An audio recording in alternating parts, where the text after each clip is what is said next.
Nation news India channel में आपका हार्दिक स्वागत है। आज हम state entry road AIRF office के अंदर और हम जिनसे बात करने जा रहे हैं, जिनको मजदूरों का मसीहा कहा जाता है और द किंग ऑफ रेलवे की परिभाषा में उनको संबोधित किया जाता है, हमारे सामने और हमारे साथ हैं शिव गोपाल मिश्रा जी। मिश्रा जी, आपका नेशन न्यूज इंडिया चैनल में आपका हार्दिक स्वागत है।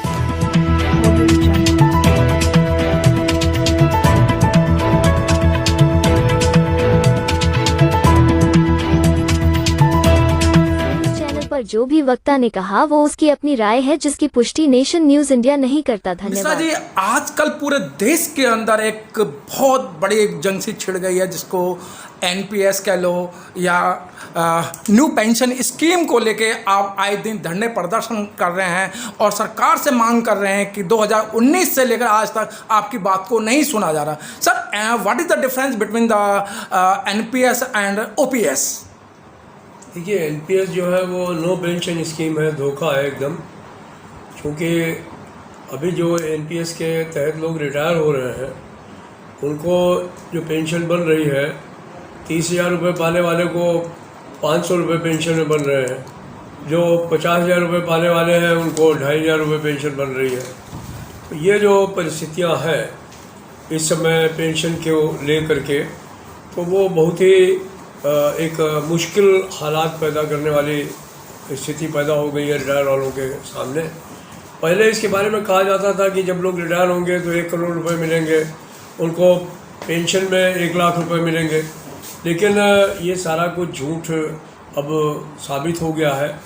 पैसा जो है बाज़ार में लगाया गया है, ऐसे ऐसे मार्केट शेयर में लगाया गया है, जो पैसा डूबने का काम हुआ है।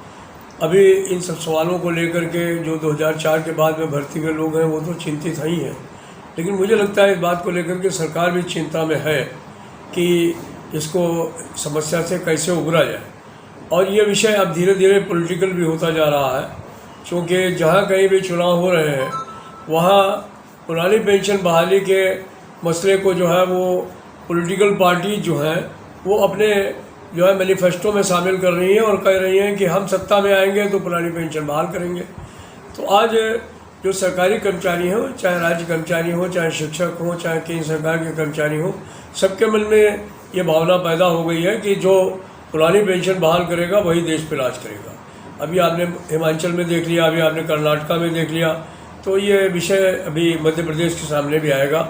और राजस्थान गवर्नमेंट ने, छत्तीसगढ़ ने इसीलिए सबसे पहले इसका फैसला कर लिया कि नहीं, हम तो पुरानी पेंशन बहाल कर देते हैं, कर भी दी उन्होंने। तो पुरानी पेंशन और नई पेंशन में यही सबसे बड़ी बात है कि नई पेंशन स्कीम जो है वो बाज़ार में पे आधारित है और उसमें वेलफेयर नाम की कोई चीज़ नहीं है, जबकि पुरानी पेंशन जो है वो वेलफेयर उसके अंदर इन्वॉल्व था। उसको पेंशन मिलती थी, बाद में वो मर जाता था उसकी फैमिली को पेंशन मिलती थी, उसके विकलांग बच्चे होते थे तो उनको पेंशन मिलती थी, उनकी विधवा बेटी होती थी तो उसको पेंशन मिलती थी। तो वो एक तरीके से एक सोशल सिक्योरिटी थी सारे जो है वो समाज में, तो उसको लेकर के आगे बढ़ने का काम हो रहा था। अभी ये स्थिति बन रही है कि जो हमारे तमाम इस तरीके के साथी हैं नई पेंशन स्कीम में जो आए हैं, उनको एक तरीके से बुढ़ापे में पेंशन तो मिलेगी नहीं, और वो अगर ये बनी रही तो कटोरा लेकर के भीख मांगने के अलावा और कोई रास्ता नहीं बनेगा। ऐसी पेंशन स्कीम दुनिया के दूसरे देशों में भी है। हमने पीछे जब नेशनल काउंसिल JCM की तरफ से इसके खिलाफ आंदोलन छिड़ा था तो सरकार ने एक कमेटी बनाती थी। उस कमेटी ने भी कुछ सुझाव दिए थे। उस सुझाव के आधार पर इन्होंने सिर्फ एक काम किया कि उस कमेटी ने कहा था 12% जो है वो कर्मचारी से लिया जाए और 12% जो है वो सरकार दे। तो इसके लिए तो मैं मोदी जी को धन्यवाद दूंगा कि उन्होंने वो 12% को जो है वो कर्मचारियों पर लागू करने का काम नहीं किया। उन्होंने उस 12% को जो है वो 2% जो बढ़ना था वो उन्हीं के ऊपर लागू कर देने का काम किया, हमारे जो है वो सरकार के ऊपर। तो उन्होंने 14% देने का काम किया। तो ये जो परिस्थिति है उसमें जो है वो आज जो हमारे सामने परिस्थिति बनी है उसमें हम लोग यही महसूस कर रहे हैं कि जो 14% मिलने के बावजूद ये सरकारी कर्मचारियों के लिए बिल्कुल ठीक नहीं है। और मैं समझता हूँ कि इसको जो है वो बदल देना चाहिए और पुरानी पेंशन को बहाल कर देना चाहिए। सर, सरकार बार बार ये कह रही है कि अगर हम ओल्ड पेंशन लागू करते हैं तो पूरे देश गरीबी के कगार पे आ जाएगा और आर्थिक बोझ पड़ेगा। देखिए, सरकार को 80 करोड़ लोगों को जो है वो मुफ्त में अनाज देने से जो है वो आर्थिक बोझ नहीं पड़ता है। उसको उज्ज्वला योजना लागू करने से बोझ नहीं पड़ता है। उसको आयुष्मान योजना लागू करने से बोझ नहीं पड़ता है। देश में जो तमाम MP, MLA और मंत्री हैं वो सरकारी खजाने से पेंशन ले रहे हैं, उनका बोझ नहीं पड़ता है। खाली जो सरकारी कर्मचारी हैं उनको अगर पुरानी पेंशन दे दी जाएगी तो उससे देश जो है रसातल में चला जाएगा। मैं इस बात से सहमत नहीं हूँ। अगर मुझे ये जिम्मेदारी दे दी है तो मैं इतने पैसे में पुरानी पेंशन दे दूंगा और एक नया पैसा भी जो है सरकार के ऊपर बोझ नहीं आएगा। इनके जो ये इसमें कहीं ना कहीं नियत में खोट है। ये जो पूंजीपति लोग हैं उनको एक तरीके से उनका पेट भरने के लिए, उनका पिटारा भरने के लिए ये योजना लागू करने का काम हुआ है। अगर हम ये नियत ख़त्म कर दें तो निश्चित तौर पर हम 14% सरकार का भी बर्बाद हो रहा है और 10% हमारा कहाँ जा रहा है ये हमको नहीं मालूम है। अगर आप 100 रुपये की अपनी RDS करवाएं तो आपको हर महीने किताब मिलेगी, उसमें ये सब पता चलेगा कि कहाँ पैसा जा रहा है। लेकिन यहाँ पैसा कहाँ जा रहा है कुछ पता नहीं है। अडानी के यहाँ जा रहा है कि अंबानी के यहाँ जा रहा है या कोई और लूट रहा है, इसका कोई पता नहीं है। तो ये सरकार का जो सोच है कि ये इसके आर्थिक बोझ बढ़ जाएगा, बिल्कुल आर्थिक बोझ नहीं बढ़ेगा। आर्थिक बोझ अभी ज़्यादा बढ़ रहा है और सरकार का पैसा भी बर्बाद हो रहा है और जो कर्मचारी अपनी तनख्वाह से कटवा रहे हैं वो भी बर्बाद हो रहा है। सर, रेलवे में स्कूटनी की जा रही है और कर्मचारियों को निकाला जा रहा है। जो रिटायर्ड हो रहे हैं उनकी जगह भर्ती नहीं की जा रही है और एक्स्ट्रा वजन जो है कर्मचारियों पड़ रहा है। लगभग आपको तो जानकारी होगी 2.5-3 लाख जो वैकेंसियां हैं वो खाली पड़ी हैं। उनके लिए क्या स्कीम है? एक ऐसा विभाग है जिसमें रेगुलर भर्ती हो रही है। अभी इसी साल में 1,48,000 लोग भर्ती किए गए हैं। 1 लाख वो लोग हैं जो 1800 के ग्रेड पे में काम करते हैं। 48,000 वो लोग हैं जो कि ASM हैं, JE हैं, टेक्नीशियन हैं और NTPC कैटेगरी में आते हैं, वो लोग हैं। तो रेलवे की भर्ती कभी रुकी नहीं है। रेलवे में जो गड़बड़ी है वो ये है कि हमारे पास में वैकेंसी होती है 2.5 लाख और हम भर्ती कर पाते हैं 1.5 लाख। तो हमने सुझाव दिया है रेल मंत्रालय को कि जितनी वैकेंसी है वो एक साथ भरी जाए, ऐसी कोई व्यवस्था करनी चाहिए। लेकिन अनफॉर्चुनेटली तमाम प्रयास करने के बावजूद वो स्थिति नहीं आ पा रही है और उसके लिए मैं आपसे सहमत हूँ कि उसकी वजह से जो वर्तमान कर्मचारी हैं उनके ऊपर काम का बोझ बढ़ जाता है। अब अभी 1,50,000 लोग भर्ती हुए हैं, लेकिन उनके भर्ती होने के बावजूद 1,56,000 पोस्टें आज की तारीख में खाली हैं। इस साल के अंत तक 50,000 लोग और रिटायर हो जाएंगे, इनकी संख्या बढ़कर के 2 लाख हो जाएगी।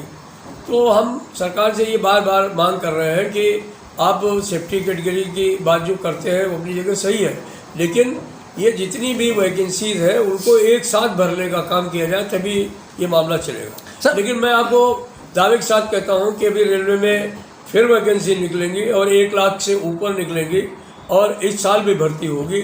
अभी तो 1,48,000 आए हैं, अगले साल फिर 1.5 लाख लोग आएंगे, मैं आपको इसका विश्वास दिलाता हूं। सर, NPS और OPS को लेके अभी सुप्रीम कोर्ट ने भी सरकार को फटकार लगाई है और सुप्रीम कोर्ट आपके फेवर में बोल रहा है भी इनको ओल्ड पेंशन दी जाए, तो वो सुप्रीम कोर्ट की भी बात नहीं मान रही है सरकार, आपका रेल मंत्रालय नहीं मान रहा है।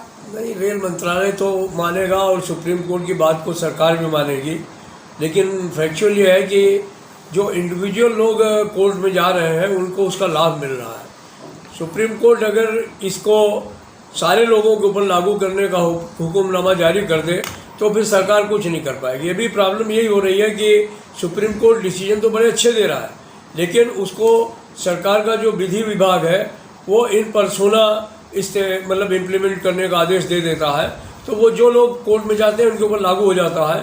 अगर उसको इंटरिम मान ले तो ये हो जाएगा। हमारी नेशनल काउंसिल JCM में बराबर सरकार से मांग रही है और पिछले जो कैबिनेट सेक्रेटरी हैं प्रभात कुमार सिन्हा जी, वो तो इस बात को एक्सेप्ट कर लिए थे, लेकिन अभी इन्होंने उसको टालने का काम किया है।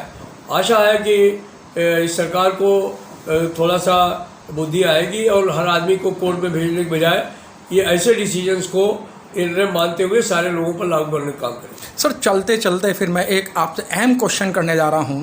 सर जिस तरीके से आपकी भी एक ही मांग है कि भाई ओल्ड पेंशन लागू होनी चाहिए, सारी ट्रेड यूनियन की एक ही मांग है, लेकिन एसोसिएशन की भी मांग है, संगठन की भी मांग है, लेकिन सर ये सारे लोग इकट्ठे होकर अगर एक बिगुल बचाएं तो क्या आपकी बात को नहीं माना जाएगा? सब अपनी अपनी अलग अलग लड़ाई लड़ रहे हैं। नहीं, बिल्कुल माना जाएगा। और अभी हमने उत्तर प्रदेश में प्रदर्शन किया, 50,000 से ज़्यादा लोग वहाँ शामिल थे। उनमें शिक्षक भी थे, राज्य कर्मचारी भी थे, कॉरपोरेशन के लोग भी थे, केंद्र सरकार के लोग भी थे, रेल के लोग भी थे, जेल के लोग भी थे। वहाँ पर जो है वो हमारे पोस्टल के लोग भी थे, इनकम टैक्स के लोग भी थे। और अभी हम 10 अगस्त को रामलीला मैदान पे प्रचंड प्रदर्शन करने जा रहे हैं। वहाँ एनकाउंटर रैली थी, यहाँ पर भी आपको 2-2.5 लाख लोग मिलेंगे उस प्रदर्शन के अंदर। मुझे पूरी आशा है कि ये प्रदर्शन जो है वो सरकार के आँख खोलने वाला होगा और सरकार निश्चित तौर पर इस वर्ष के रहते 2023 के रहते पुरानी पेंशन बहाल करेगी, ये मेरे को विश्वास है। सर चलते चलते आपको इंडिया ही नहीं, आपको विदेश के लोग भी इस समय देख रहे हैं, तो आप क्या संदेश देना चाहते हैं? इतना बड़ा रेल मंत्रालय है, उसमें आए दिन इस तरीके की कमियां आ रही हैं और कर्मचारियों की बात को नहीं सुन रहा है, तो क्या संदेश है आपका? देखिए, जहाँ तक रेल का मामला है, मैं विनम्रता से कहना चाहूँगा कि अभी तक किसी भी रेल मंत्री या सरकार की ये हिम्मत नहीं हुई है कि ऑल इंडिया रेलवे फेडरेशन के रहते हुए हमारी बात ना सुने। उनको हमारी बात सुननी पड़ती है, हमारी मांग भी माननी पड़ती है। लेकिन जहाँ तक भारत सरकार का सवाल है, और आज हमारे सामने सिर्फ एक ही संकल्प है, वो है पुरानी पेंशन को बहाल। Press the bell icon on the YouTube app and never miss another update.